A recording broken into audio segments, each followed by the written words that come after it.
Konflik Indonesia dan OPM menurut hukum humaniter internasional.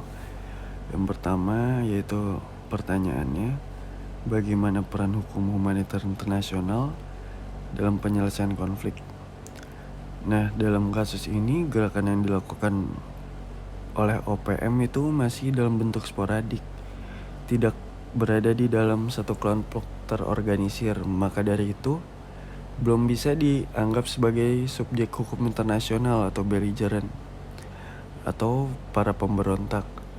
Maka dari itu tidak dapat memicu berlakunya hukum humaniter yang diatur dalam pasal 3 Konvensi Jenewa tahun 1949 dan Protokol Tambahan 2 tahun 1977 yang secara khusus mengatur tentang konflik bersenjata non-internasional. Nah, protokol ini hanya berlaku pada situasi permusuhan yang terjadi di satu wilayah negara antara angkatan bersenjata dengan kelompok bersenjata yang terorganisir, memiliki komandan yang bertanggung jawab, menguasai suatu wilayah tertentu, dan membuat mereka mampu melakukan operasi militer terus-menerus dan berkelanjutan.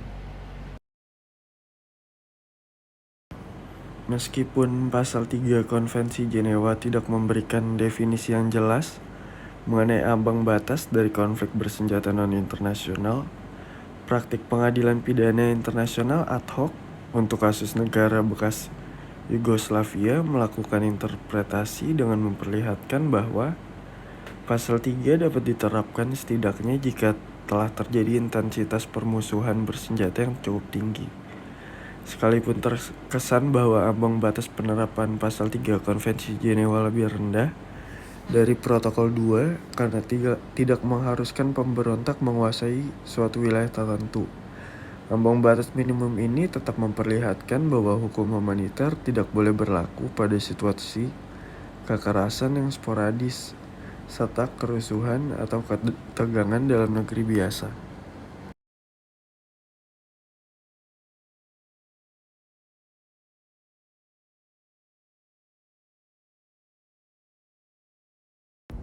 Hukum humaniter dalam situasi konflik bersenjata non-internasional lebih banyak dipengaruhi oleh aturan hukum HAM tentang penjaminan hak fundamental manusia dalam keadaan apapun, termasuk perang, dengan mengedepankan fakta bahwa korban konflik bersenjata non-internasional memiliki hak yang sama untuk dilindungi dan mendapatkan bantuan kemanusiaan seperti halnya konflik bersenjata internasional.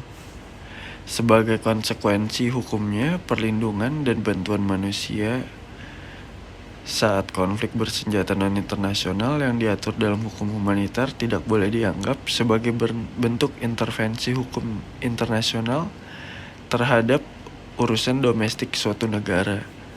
Akibatnya banyak negara yang enggan untuk terikat dengan aturan hukum humaniter yang berlaku, termasuk Indonesia. Alasan utamanya itu karena mereka menolak untuk didikte bagaimana seharusnya mereka memperlakukan pemberontak di wilayahnya.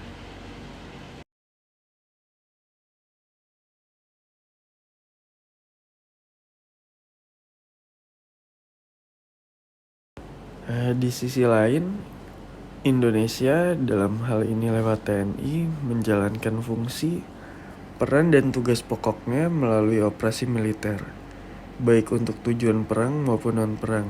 Nah, di sini kebijakan operasi militer TNI terhadap OPM telah diatur dalam pasal 7 ayat 2 Undang-Undang Nomor 34 tentang Tentara Nasional Indonesia dan juga pasal 14 ayat 1 junto pasal 17 Undang-Undang Nomor 34 tahun 2004 tentang TNI yang menyebutkan bahwa Presiden mempunyai kewenangan dan bertanggung jawab atas pengarahan TNI dalam operasi militer sementara.